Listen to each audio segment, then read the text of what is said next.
Uminit ang usapin sa umano'y 805 billion pesos na cash deliveries matapos aminin ng abogado ng 18 di umano'y bagmen na maaaring nagkaroon ng oversight sa pagsama kay mamamayang Liberal Party List Representative Leila de Lima sa listahan ng mga tumanggap ng maleta ng pera.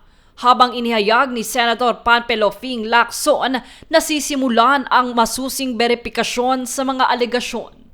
Kung saan sinabi ng abogado na posibleng nagkamali siya sa pagbanggit kay De Lima na tila tumanggap ng maleta. Ngunit iginiit na may detalye sa affidavit na nagsasabing binigyan umano ito ng paper bag na karaniwang may laman na 5 hanggang 10 milyong piso matapos ang isang pagpupulong. Habang ang 18 nagsalaysay na iprinesentang dating Marines at umano'y aides ni dating Ako Bicol Party List Representative Saldico ay nagsabing naghatid sila ng kabuuang 805 billion pesos sa iba't ibang opisyal, kabilang si Pangulong Ferdinand Marcos Jr.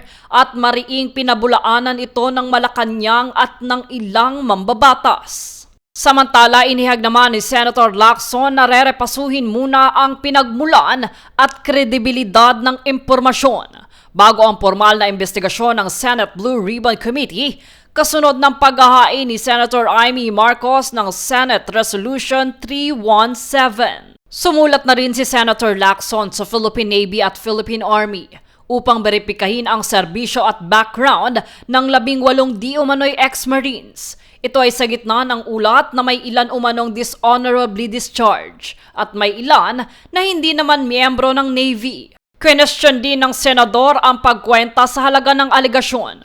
Ang 805 billion pesos ay lampas sa 70% ng 1.13 trillion pesos na pondo sa flood control mula 2023 hanggang 2025. At ayon sa kanya, hindi nagtutugma ang mga numero. Lalo't may naunang umaming kickbacks at may aktwal na gastos sa proyekto. Idinagdag pa niya ang hamon sa nasabing logistics. Kailangan umano ng mahigit 13,400 na malalaking maleta kung 50 to 70 million pesos ang kasya bawat isa para maipon ang 805 billion pesos. Tinukoy rin ng senador ang timing at venue ng press conference na ginanap sa Club Filipino, besperas ng ika-40 anibersaryo ng EDSA at kasabay ng confirmation of charges hearing sa ICC. Aniya, may political color at posibleng destabilization aspect. Samantala, patuloy na hinihintay ng publiko ang susunod na hakbang ng Senado habang umiikot sa social media ang tanong kung ito'y ebidensya ba o ingay lang ang mga paratang. Jade Buhoy, nag-uulat para sa Golden Nation Network.